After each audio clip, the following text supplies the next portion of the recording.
So back here again, thinking about the process of spirituality. On the one hand,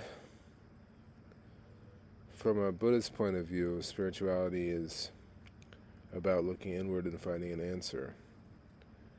On the other hand, the form that spirituality takes if one chooses to stay in society is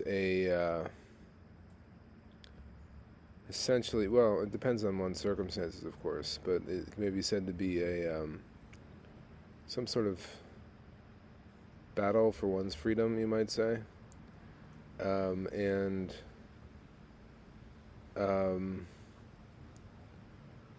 freedom itself is the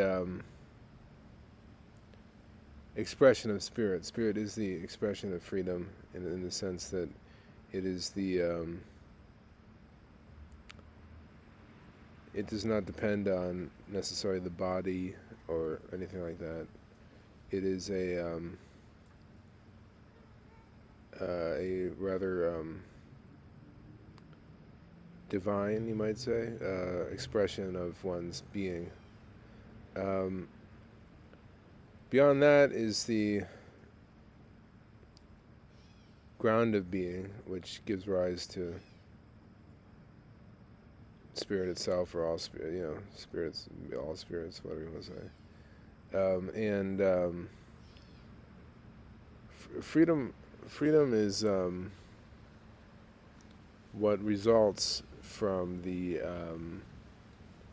realization of spirit. So, what one is trying to do in spirituality is the essential component of spirituality is to not cling, because spirit is what results from not clinging. And spirit comes awake, or is realized, or you might say spiritual awakening. Many of you have probably heard spiritual awakening or whatever. So the spirit is waiting to be awakened, and that the reason that it presents itself as a battle in terms of trying to awaken spirit is because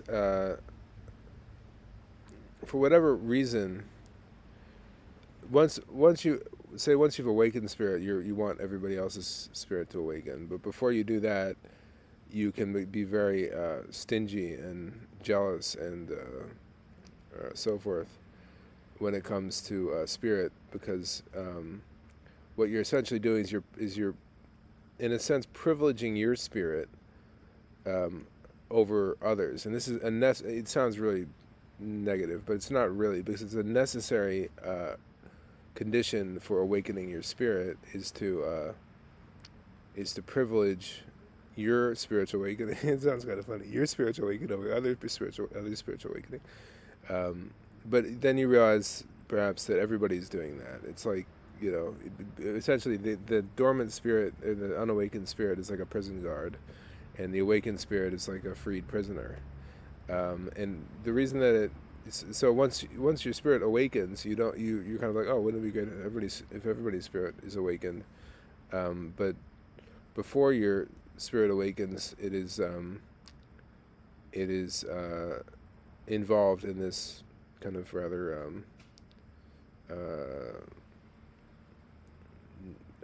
unenlightened battle for what is it, supremacy over other spirits. That's why different religions take different forms and so forth. So all of them you might say pointing towards the awakening of spirit. Okay, thank you.